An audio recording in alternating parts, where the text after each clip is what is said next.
The 2014 Fiat 500L is the best car for you if you want a compact hatchback that seems to fall on the automotive spectrum somewhere between cute and clueless.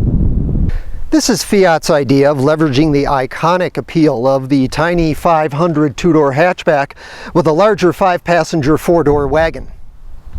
The L, in fact, stands for large, and Fiat wants you also to imagine it stands for lifestyle, and once you get inside, for loft. From behind the wheel, though, languid comes to mind, and we're not so sure about the looks.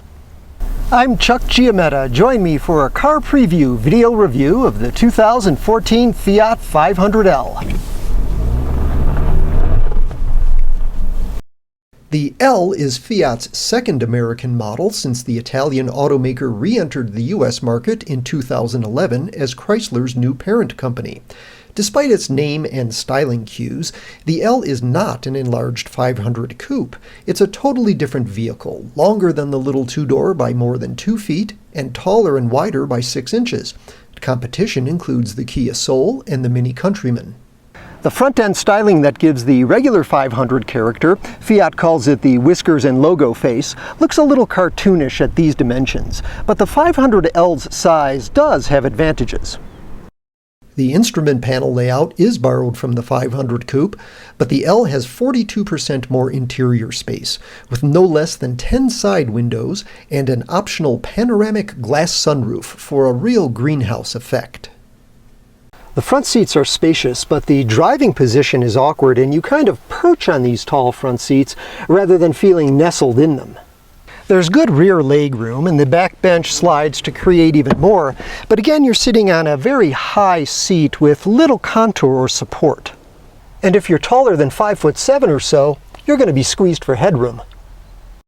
With 22 cubic feet behind the split rear seat and 68 with the seat folded, the 500L has more cargo volume than the Kia Soul and Mini Countryman, and about as much as a Ford Escape crossover, but the load floor isn't flat, as in an SUV.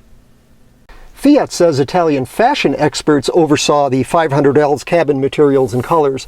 They did a pretty good job, but they should have been given a little more money to fit more solid-feeling climate controls. All 500Ls have front-wheel drive and a tiny turbocharged 4-cylinder engine.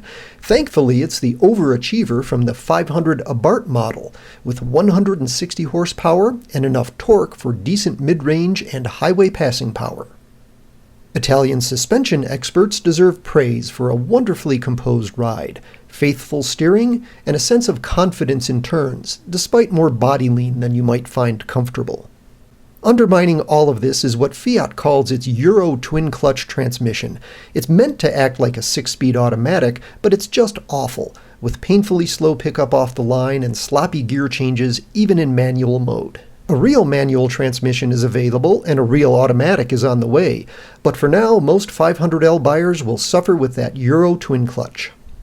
The 500L offers 4 models called Pop, Easy, Trekking, and Lounge. Prices begin around $20,000 and include a 5-inch dashboard touchscreen with a text message reader and Bluetooth audio streaming. The top-line Lounge model starts just under $25,000 and includes the twin-clutch transmission plus leather upholstery with heated front seats. Fiat expects the Trekking to be the most popular 500L. It's dressed out like an urban SUV with body cladding and 17-inch alloy wheels.